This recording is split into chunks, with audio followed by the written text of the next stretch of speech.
The Prime Minister admitted that it wasn't he who saved the 25 billion, but it was the cabinet-appointed negotiating committee. The crux of the story is this. The winning bidder, let's say their name. We don't normally do corporate names, but for the sake of this thing and for the sake of clarity, Taisei Corporation. That's a Japanese company. That's a Japanese company. Everything here is Japanese. Taisei's bid, original bid, was 159 billion.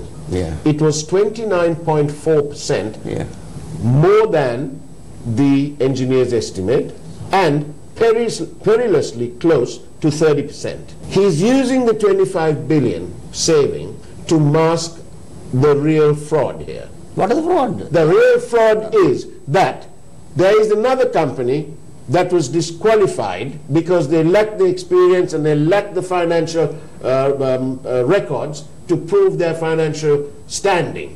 And it's a company called Fujita Corporation. These are the points that they failed on. They lacked key experience, they lacked the financial records to prove their financial standing, and that they hadn't done a contract of a similar size in the last 5 years. Oh, I see. However, the Prime Minister is trying to mask this fraud. The winning bidder, Taisei, is being asked to form a consortium with the failed bidder, Fujita. This is a meeting that took place after Taisei Corporation was... Mr. Ishida apologized for the absence of the director of Fujita. So Mr. Ishida is from Fujita. Because this meeting had been called at short notice, the director couldn't come down from Japan. Mr. Ishida stated that the information to form a consortium by the Honourable Minister makes Fujita confused, since Fujita was rejected by the Cabinet-appointed negotiating committee as being non-responsive. Now, let's go to the representative of Taisei. Mr. Ogata from Taisei stated that this is the first time to meet Fujita, who is their competitor in the bidding of this project. Mr. Ogata also expressed deep concerns about the violation of bidding procedure and rules of the country. Now that's a letter that Mr. Kiriela and the Prime Minister says that the Japanese government wanted this.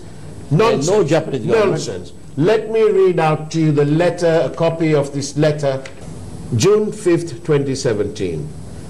He's writing to Honorable Ranil Wickremesinghe, the Prime Minister. He says, Honorable Prime Minister, the government of Japan fully respects the Sri Lankan rules and procedures for tenders carried out by the government of Sri Lanka, including for the third section of the Central Highway. And the Japanese government is in no position to raise objections to the results of a lawful tender procedure.